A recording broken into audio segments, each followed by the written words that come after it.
you know, brought to light Dodig. I mean, he was their golden boy. Dodig was the man that was going to rejuvenate everything there.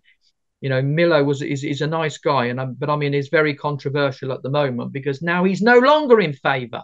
Now he's and all he wants was to have his own republic. But their matters for the people.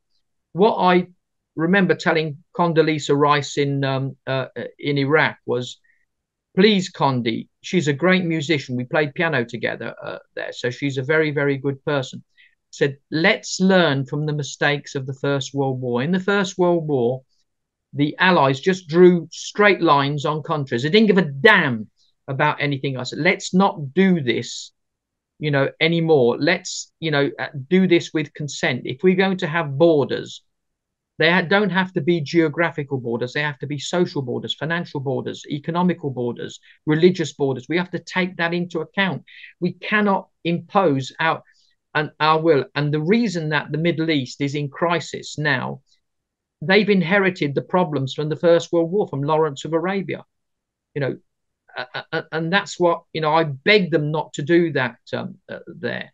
But, you know, people think that, you know, me, Arkan, Milosevic were all criminals. We certainly were not. We saved the country. We saved the Republic of Serbia. We saved Montenegro. We saved its integrity. We saved its people.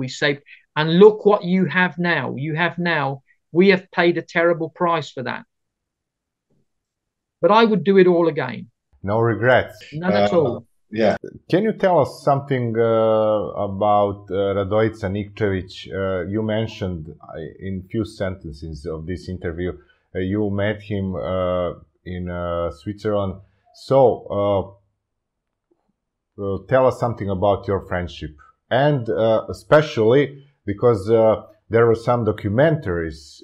They were talking about Radojica's life, and they mentioned you, and then they said something like Radojica and you went to Colombia to meet Pablo Escobar and to take some drugs to bring it back to Yugoslavia. So you met Pablo himself, and you arranged the greatest deal about drugs in world history.